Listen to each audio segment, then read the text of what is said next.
జై శ్రీరామ్. శ్రీమాత్రే నమః.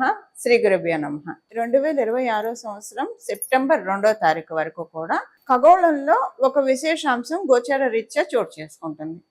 ఈ విశేషాంశం ఏంటంటే ఇది మళ్ళీ మనకి రాదు. ఇలాంటి విశేష గ్రహస్థితి రావాలంటే మళ్ళీ మనకి 12 సంవత్సరాలు వెయిట్ చేయాలి.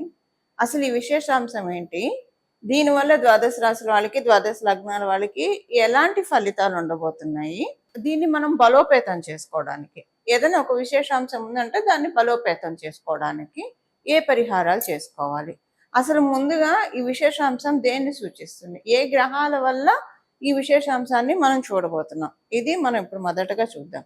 మనందరికీ తెలుసు, దేవగురువైన బృహస్పతి తన ఉచ్చక్షేత్రమైన కర్కాటక రాశిలో ఆయన సంచారం ఉంది. అసుర గురువైన శుక్రాచార్యుల వారు కూడా తన నీచ క్షేత్రమైన కన్యా రాశిలోకి సెప్టెంబర్ 2వ తారీఖు వరకు ఆయన సంచారం ఉంటుంది, శుక్రాచార్యుల వారి సంచారం ఉంటుంది. ఇదే విశేషాంశం. ఇద్దరు గురువర్యులే, ఒకరు అసురు గురువు, ఒకరు దేవ గురువు.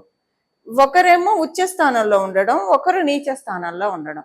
ఇది అంటే ప్రతి సంవత్సరం కూడా శుక్రాచార్యుల వారు కన్యా రాశిలోకి ఒక నెల ఆయన సంచారం ఉంటుంది, శుక్రాచార్యుల వారి సంచారం ఉంటుంది. కాకపోతే ఇప్పుడు దేవగురువైన బృహస్పతి అంటే ఒక గురువు ఉచ్చ రాశిలో ఉండడం, ఒక గురువు నీచ రాశిలో ఉండడం, ఇది ఎలాంటి ఇంపాక్ట్ సూచిస్తుంది. ఇది నిజంగా ఒక చాలా విశేషాంశము. మళ్ళీ మనకి ఇలాంటిది గురు భగవానుడు మళ్ళీ గురుదేవుడు వారు మళ్ళీ కర్కాటక రాశిలోకి రావడానికి 12 సంవత్సరాలు పడుతుంది. కర్కాటక రాశి నుంచి జరిగిపోయాక మళ్ళీ మనకి ఈ 1 మంత్ ఉండే ఇది ఈ విశేషాంశం చూడటానికి మనం 12 సంవత్సరాలు వేచి ఉండాలి. అప్పుడు మళ్ళీ మనకు వస్తుంది. అసలు ఏంటండి ఈ విశేషాంశం వల్ల మనకి ఏంటి లాభము?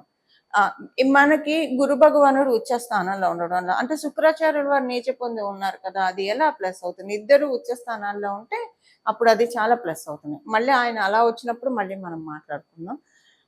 ఉచ్చ స్థానంలో ఉంటే అది ప్లస్ అవుతుంది. కానీ నీచ స్థానంలో ఉన్నాడు కదా, నీచ స్థానంలో ఉంటే ఎలా ప్లస్ అవుతుందంటే, ఎవరి జాతకంలో అయినా అసలు మనందరికీ కూడా ఒకళ్ళ జాతకం అనేది ఉంది. ప్రతి ఒక్కళ్ళ జాతకానికి శుక్రబలం అనేది అనివార్యం, కావాల్సిందే.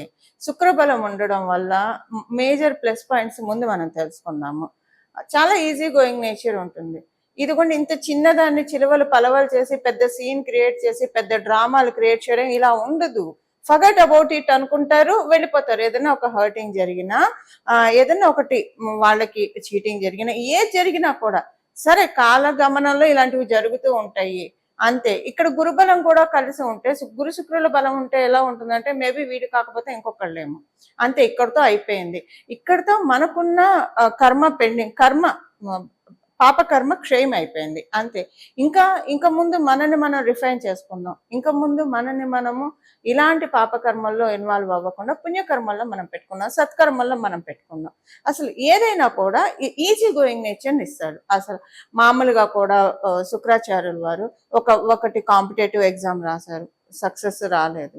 సో ఇంకా నేను ప్రయత్నం చేయాలేమో, అంతే. అది పెట్టుకొని ఏదైతే క్యాలిక్యులేటెడ్గా ఉంటారు, చాలా ప్రొడక్టివ్గా ఆలోచిస్తారు. ఏం ఆలోచిస్తే వాళ్ళకి ఫ్యూచర్కి గ్రోత్ ఉంటుందో, అంతేకాని అది రాలేదు అని ఇంకా అదే పట్టుకొని అదే తవ్వుకొని అలా ఉండదు శుక్రాచార్యుల వారి బలం ఉంటే. అలాగే ఉద్యోగంలో కావచ్చు, వ్యాపారంలో కావచ్చు, ఎక్కడైనా స్పీడ్ బ్రేకర్లు మనకి రోడ్డుకి ఎంత అవసరమో, స్పీడ్ బ్రేకర్ లేకపోతే యాక్సిడెంట్స్ అవుతాయి. అలాగా మధ్యలో ఇలాంటి సిచ్యువేషన్స్ మన జీవితంలో వచ్చేది. ఏదైనా కొంచెం వృత్తిలో కావచ్చు, వ్యాపారంలో కావచ్చు, ఒడిదుడుకులు వచ్చాయంటే అదొక స్పీడ్ బ్రేకర్. దేవత మనకు అందిస్తున్న ఆశీస్సులు. ఈ స్పీడ్ బ్రేకర్తో మనం స్లో అయినా తర్వాత నార్మల్గా వెళ్ళిపోతుంది. అక్కడ స్పీడ్ బ్రేకర్ లేకపోతే ఎలాగైతే వాహన ప్రమాదాలు జరుగుతాయో, ఇక్కడ లేకపోతే మేబీ మొత్తానికి ఉన్న యోగం అంతా కొలాప్స్ అయిపోవచ్చు. అందువల్ల ఇలా జరుగుతుంది. అంటే థాట్ ప్రాసెస్ ఇలా ఉంటుంది. ఒక పాజిటివ్ వేలో చూస్తారు, చూసి అయ్యో నాకే నష్టం వచ్చింది, నాకే ఎందుకు కష్టం వచ్చింది, నేనే కష్టపడుతున్నా, ఇలా ఆలోచించరు. ఇలా ఆలోచిస్తూ ఉన్నారంటే జరిగినవి తవ్వుకుంటూ ప్రపంచంలో ఎక్కడ లేని కష్టాలు మనకే ఉన్నట్లు వాళ్ళకే ఉన్నట్లు భావిస్తే ఇది శనేశ్వరుడు, బ్యాడ్ శనేశ్వరుడు ఇన్ఫ్లుయెన్స్ వల్ల ఇలాంటి ప్రాబ్లమ్స్ వస్తాయి. అదేమవుతుందంటే పదే పదే పదే పదే అలా ఆలోచిస్తున్న వాళ్ళు వాళ్ళ జీవితంలో జ్యేష్ఠాదేవిని ఆహ్వానిస్తున్నట్టే. ఆవిడకేంటి ఎప్పుడు దుఃఖంతో కుమిలిపోతూ ఉండడం, జరిగినవి తలుచుకుంటూ ఉండడం, వగచిపోవడం ఉండడము, గోవింద గోవింద గోవింద ఇలాంటివన్నీ ఆవిడకి ఇష్టం. అందువల్ల ఏంటంటే, ఓ మీరు నన్ను పిలుస్తున్నారా, ఎందుకు మీరు అంత శ్రమ పడి పిలవడం, నేనే వస్తాను కదా, ఒక కాల్ అవే అని ఆవిడ చెప్తూ ఉంటారు. అలా మనకి అది వద్దు కదా. మనకి కావాల్సిన ఏంటి, పరిపూర్ణ శ్రీలక్ష్మి కటాక్షం కదా. అంటే శుక్రాచార్యుల వారి బలం ఎందుకు కావాలి, ఒక డబ్బులు లావిష్ లైఫ్ లగ్జరీ లైఫ్ అనే అనుకోకండి. ప్రతి దాంట్లో మనకి సక్సెస్ కావాలంటే మార్స్ మంగళ స్ట్రెంత్ ఉండాలి, కానీ దానికి థాట్ ప్రాసెస్ ఉండాలి కదా. దానికి బుధుడు శుక్రుడు కూడా బలం తోడు వేయాలి. ఎవరికైతే బుధ శుక్రుడు కలిగి ఉంటుందో వైజ్ డెసిషన్స్ తీసుకుంటారు, రైట్ టైంలో రైట్ డెసిషన్స్ తీసుకుంటారు. అనుకుంటారు అసలు ఏం ప్లానింగ్ చేశారా వాళ్ళు, ఎంత చక్కగా ఎదిగారా లైఫ్లో, అలా అనుకుంటాను చూసారా. అది బుధ శుక్రుల బలం ఉంటేనే అంటారు. సో అందులో శుక్రాచార్యుల వారి బలము గోచారంలో, మనం గోచారంలో నీచపడి ఉన్నాడు కాబట్టి, ఎప్పుడు నీచపడితే మనం బలం పెంచుకోవాలంటే అవ్వదండి. మీ జన్మజాతకంలో ఒకవేళ నీచులో ఉంటే ఇది ఇంకా ప్లస్ అవుతుంది. మీ జన్మజాతకంలో శుక్రాచార్యుల వారు లగ్న చాట్లో కానీ నవంశ చాట్లో కానీ నీచపడి ఉన్నారంటే, ఇప్పుడు ఇది మీరు దాన్ని కరెక్ట్ చేసుకోవడానికి కనీసం ఒక 3 to 5 years కరెక్ట్ చేసుకోవడానికి, బలాన్ని పంపించేసుకోవడానికి. ఇప్పుడు మన ఇంట్లో నీళ్ళు రాకపోతే పక్క బిల్డింగ్ వాళ్ళ ఇంట్లో నుంచి చాలా మంది చూపుతో నీళ్లు లాక్కుంటారు. సో ఆ స్కేర్సిటీ వాళ్ళకి అక్కడ తెలియకుండా, అలా మన గోచారంలో వచ్చేది లాక్కోవడానికి.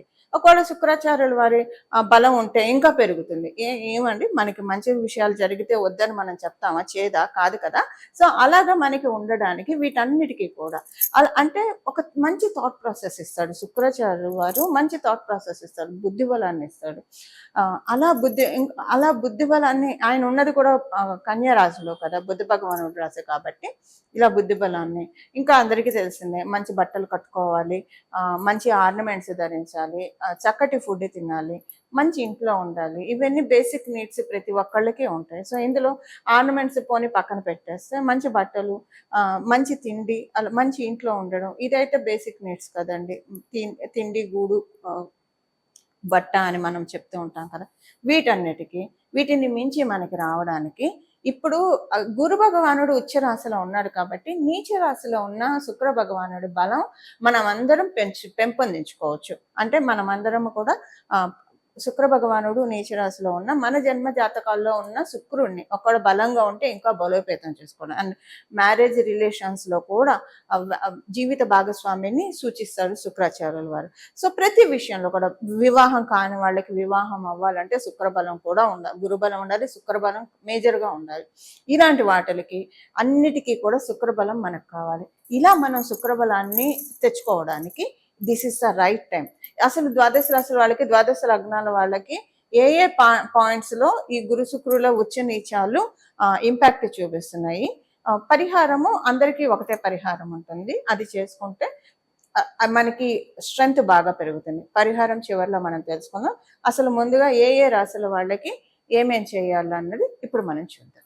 మేషరాశి, మేష లగ్నంలో పుట్టిన వాళ్ళకి ఏ విషయాల్లో ఈ గురు భగవానుడు ఉచ్చ స్థితి, శుక్ర భగవానుడి నీచ స్థితి ఇంపాక్ట్ చూపిస్తుందో చూద్దాం. మీకు చతుర్థ షష్ఠ స్థానాలు, ఇంట్లో విషయాలు చక్కపరుచుకోవడానికి ఇది ఉత్తమమైన సమయం. ఇంటికి సంబంధించిన విషయాలు ఏదైనా సరే, ఇంట్లో ఒక శుభకార్యానికి సంబంధించింది కావచ్చు, ఇల్లు కొనుక్కోవడం కావచ్చు, లేదా ఇంట్లో ఉన్న చిక్కులు సాల్వ్ చేసుకోవడానికి కావచ్చు, ఇంట్లో ఉన్న రిలేషన్స్ రిఫైన్ చేసుకోవడానికి, ఇలా ఒకటని కాదు. ఇంట్లో అంటే అన్ని ఇంటితోనే ముడిపడి ఉంటాయి కదండి. మనం బయట ఏం చేసినా కూడా కోటి విద్యలు కూటి కొరకే అని, ఇంటికి వచ్చిన తర్వాత మనం ప్రశాంతంగా మన జీవితాన్ని సాగించడానికే కదా. ఒక మనం ప్రశాంతంగా కాదు, మన కుటుంబ సభ్యులు కూడా సంతోషంగా ఉంటే, వాళ్ళకి ఎలాంటి ఆరోగ్య సమస్యలు రాకుండా, అందరం కూడా ఇంట్లో ఉన్న వాళ్ళందరూ కూడా కలిసిమెలిసి అరమరికలు లేకుండా ఉంటే ఆ సంసారం సుఖ సంసారం అవుతుంది, పచ్చని సంసారం అవుతుంది. అలా మార్చుకోవడానికి, పచ్చని సంసారంగా మార్చుకోవడానికి ఇప్పుడు గురు శుక్రులు ఇద్దరు కూడా మీకు అవకాశాన్ని ఇస్తున్నాడు. షష్ఠ స్థానంలో ఆయన నీచపడి ఉన్నాడు కాబట్టి రుణానికి సంబంధించింది, అప్పులతోటి సతమతం అవుతూ ఉన్నా, కొంతమందికి అప్పులు ఉంటాయి, కొంతమందికి అప్పులు కాకపోయినా వాళ్ళు అనుకున్న పని అవ్వట్లేదు, దానివల్ల కొంచెం ఇబ్బందులు పడుతూ ఉంటారు. కొంతమందికి ఇన్కమ్ సరిగ్గా రావట్లేదని ఇబ్బంది పడుతుంటారు. ఇలా ఫైనాన్షియల్ మ్యాటర్స్లో మీకు ఏ రకమైన ఇబ్బంది ఉంటే దాన్ని చాలా వరకు సాల్వ్ చేసుకోవడానికి ఇప్పుడు గురు శుక్రులు ఇద్దరు కూడా మీకు చక్కటి అవకాశాన్ని కలిగిస్తున్నారు. ఈ అవకాశాన్ని సద్వినియోగం చేసుకొని గురు శుక్రుల ఆశీస్సులను అందుకుంటారని చెప్పి కోరుకుంటున్నాను. కాలపురుషుడు కుండలిలో నుంచి చతుర్థ మరియు షష్ఠ రాసుల్లో ఉన్న గురు శుక్రుల బలాన్ని, అంటే వాళ్ళిద్దరూ కూడా ఒకళ్ళ నుంచి ఒకళ్ళు తృతీయ లాభస్థానాల్లో కూడా ఉన్నారు. గురువు నుంచి శుక్రాచార్యుల వారిని చూసుకుంటే తృతీయ స్థానం, శుక్రాచార్యుల వారి నుంచి బృహస్పతిని చూసుకుంటే దేవగురువు అయిన బృహస్పతిని చూస్తే లాభస్థానంలో ఉన్నారు. ఇది లాభస్థానంలో ఉన్నారు కాబట్టే మనకి గురు శుక్రుల బలాన్ని పెంచుకోవడానికి ఇది చాలా సదావకాశము. వీళ్ళిద్దరు బలం ఉంటే చాలు.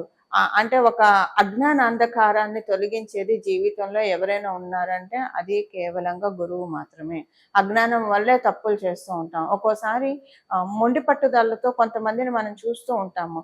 ఎవరేం చెప్పినా వినరు. వాళ్ళు పట్టిందే తాబట్టిన కుందేలకే 3 కాళ్ళు అనుకొని చాలా ఇబ్బందులు పాలవుతూ ఉంటారు. ఒక్కసారి మనకి వేమన పూజ్య గురువర్యులు వేమన గారు కూడా చెప్పారు కదా, వినదగున ఎవరు చెప్పినా అని. కనీసం విని ఓకే వీళ్ళు చెప్పిన దాంట్లో పాయింట్ ఉందో లేదో చూసి, ఒకవేళ పాయింట్ ఉంది, మన క్షేమాన్ని కోరి చెప్తున్నారు, మార్చుకుందాం. ఒకవేళ పాయింట్ లేదు, వదిలేసేద్దాం. వీళ్ళు ఏదో ఈషతో చెప్తున్నారు, అసూయతో చెప్తున్నారు, వదిలేసేద్దాం. ఈ వివరణ మనకు ఉండాలి. ఈ వివరణ లేదా మనంతట మనకే మంచి థాట్స్ రావడానికి గురు బలాన్ని బేసిక్గా ఇద్దరు గురువుల బలాన్ని పెంపొందించుకోవడానికి మనం చేయాల్సిన పరిహారం ఇప్పుడు చూద్దాం. పరిహారం వచ్చేసేసి 2026 సంవత్సరం సెప్టెంబర్ 2వ తారీఖు వరకు కూడా ఈ సమయంలో ప్రతిరోజు కూడా ఉదయం మరియు సాయంత్రం లలిత సహస్రనామాన్ని చదవాలి. ఒకటి. రెండవది దక్షిణామూర్తి స్తోత్రాన్ని కూడా, శ్రీ గురు దక్షిణామూర్తి స్తోత్రాన్ని కూడా చదవడం కావచ్చు, వినడం కావచ్చు, చేయొచ్చు. దక్షిణామూర్తి తత్వంలోనే అమ్మవారు ఇమిడి ఉంటుంది, స్వామిలోనే అమ్మవారు ఇమిడి ఉంటుంది. అందుకే మనకి లలిత సహస్రనామంలో గురుమూర్తి, గురుమాత, గోమాత, గుహ జన్మభు అని ఒక నామం ఉంటుంది. అంటే అమ్మవారు సాక్షాత్ గురుమూర్తి రూపిణి, రాజశ్యామల అమ్మవారి రూపంలో, సరస్వతి రూపంలో అమ్మవారు మనల్ని కరుణిస్తూ ఉంటుంది, కటాక్షిస్తూ ఉంటుంది. ఈ సమయంలో అందరూ కూడా గురు శుక్రుల బలాన్ని పెంపొందించుకుంటే మీకు తేడా తెలిసిపోతుందండి. ఒక 11 రోజుల్లో మీ జన్మజాతకం బాగుంటే 3 రోజుల్లోనే, ఇంకా బాగా ఉంటే 3 గంటల్లోనే మంచి మార్పులు మీరు చూస్తారు. కానీ అత్యంత భక్తి శ్రద్ధలతోటి చదవాలి. చదవడం రాని వాడు వినండి. గురు దక్షిణామూర్తి స్తోత్రం, లలిత సహస్రనామ స్తోత్రం ఉదయం సాయంత్రం. చాలా మంది వర్కింగ్ ఉంటారు, మగవాళ్ళు కావచ్చు, ఆడవాళ్ళు కావచ్చు. మరి మేము బయట ఉంటాం కదండి అంటే మీరు ఇంటికి వచ్చాక స్నానం చేసి చక్కగా ఉతికిన బట్టలు ధరించి వినండి. 2 పూట్ల కుదరదు, పొద్దున పూటే చదవండి, 2 సార్లు చదవండి. ఒకటే లేదా వినండి పొద్దున పూటే. సాయంత్రం పూట చంద్రుడిని చూసి నమస్కారం చేసుకోండి. ఆకాశంలో ఇప్పుడు శుక్లపక్షంలో అయితే చంద్రుడు కనిపిస్తూ ఉంటాడు. కృష్ణపక్షంలో అంటే మనకు అమావాస్య రోజు కనిపించడు, తర్వాత కూడా కొన్నిసార్లు మబ్బుల్లో కనిపించడు. ఆకాశంలో చంద్రుడు ఉంటాడు కాబట్టి ఆయన చూసి దండం పెట్టుకోండి. దీంతో పొద్దున్నే ఉదయాన్నే సూర్యచంద్రులు అమ్మవారికి కళ్ళు, అలాగే పరమశివుడికి 2 కళ్ళు, ఆయనకి 3వ కన్ను అగ్ని, సూర్య శశాంక వహ్ని నయనం అని చెప్తాం మనం ఆయనకి. సో వాళ్ళిద్దరికీ దండం పెట్టుకోండి. అమ్మవారు 2 కళ్ళకి దండం పెట్టుకోవడము ఇది చాలా విశేషమైన ఫలితాన్ని మన జీవితంలో కలిగిస్తుంది. ఇలా ఉదయాన్నే స్నానం చేసిన వెంటనే శుభ్రమైన వస్త్రాలను ధరించి లలిత సహస్రనామాన్ని పారాయణం చేయండి. లేదు 3 సార్లు చేస్తాం మంచిది. ఒకటేసారి కూర్చొని చేసేప్పుడు 3 సార్లు చేస్తాం మంచిది. లేదా పొద్దున ఒకసారి, సాయంత్రం ఒకసారి. కుదరదంటే ఒక్కసారన్నా చేసుకోండి, పర్లేదు. అమ్మవారికి మన ఆర్తి తెలుసు కాబట్టి ఒకసారి చేసుకున్నా పర్వాలేదు. ఇలా చేసుకోవడం వల్ల గురు శుక్రుల యొక్క బలాన్ని మనం మన జీవితంలో తీసుకోవడానికి అవకాశం ఉంటుంది. ఇక్కడి నుంచి ఒక 3 సంవత్సరాల్లో మంచి మార్పులు మనం చూడడానికి, ఒక 3 సంవత్సరాల వరకు ఇప్పుడు మనం తీసుకున్న ఈ నెలలో మనం తీసుకున్న బలం రిటర్న్ అవుతుంది. అందులో ఇప్పుడు చూస్తున్నాం కదా రెసిషన్ అని. సో కొంతమందిని తీసేయడం ఇలాంటివి కూడా చాలా బాధపడుతూ ఉన్నారు కదా చాలా మంది. కొంతమందికి వ్యాపారాలు సరిగ్గా సాగక ఇబ్బంది పడుతూ ఉన్నారు. వీటన్నిటి నుంచి బయటపడడానికి కొంత ఒక 3 సంవత్సరాలు అయితే మనకి బెనిఫిషియల్గా ఉంటుంది. ఇది పరిహారం చేసుకోవాల్సిన పరిహారము. మీరందరూ కూడా స్వామివారిని, జగన్మాతని, మహాదేవుడి చరణాలని ఆశ్రయించి మంచి లబ్ధిని పొందుతారని, మనమందరం కూడా మహాదేవుడి యొక్క, జగన్మాత యొక్క పరిపూర్తి కృపాకటాక్షాన్ని అందుకోవాలని చెప్పి మనందరి తరఫున జగన్మాత చరణాలను అలాగే మహాదేవుని శరణాలను శిరస్సు ఉంచి నమస్కరిస్తూ మంగళం. నమో భగవతే వాసుదేవాయ.